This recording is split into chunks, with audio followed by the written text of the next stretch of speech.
Every single year, thousands of students literally throw away their grade 9 in GCSE chemistry on this exact topic, all because of one recurring error.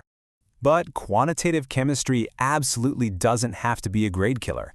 If you know how to use moles as a middleman, apply the golden exam tip, and master yield versus atom economy, you can actually hack the mark scheme.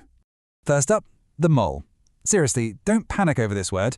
A mole is just a specific number of atoms or molecules. Exactly like a dozen means 12. You can skip all that Avogadro waffle because you rarely actually calculate with that massive number at GCSE anyway. Now for moles as the middleman, this right here is your ultimate cheat code for reacting mass questions. Here's the foolproof three-step flow. Step 1. Turn your given mass into moles by dividing by the relative formula mass. Step 2. Switch substances using the balanced equation's big numbers to find your ratio. And step 3. Turn those moles back into mass by multiplying by the relative mass. Just remember, mass to moles, moles to mass. But watch out. So many people fall into a classic exam trap right at step 2. You have to stop and check the large numbers. That's the stoichiometry. If there's a big 2 in front of your product, you absolutely must double your moles.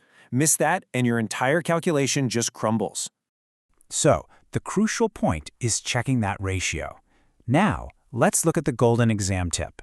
This is a hacker-level time saver for when AQA tries to throw weird units at you. Stick to tons if they give you tons, just don't change the unit.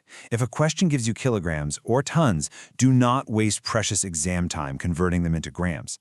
Because everything in these equations is relative, you can just plug tons directly into your math. Just keep the unit consistent at the very end.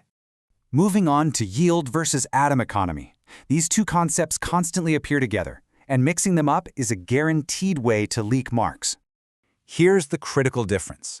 Percentage yield measures reality. It's how much product actually survived your messy experiment compared to the theory. Atom economy, on the other hand, is purely about theoretical efficiency. It's looking at how much of your starting mass was actually supposed to become your desired product in a perfect world. Okay, before we wrap up, lock this number into your brain right now. 24. 1 mole of any gas at room temperature and pressure always takes up exactly 24 decimeters cubed.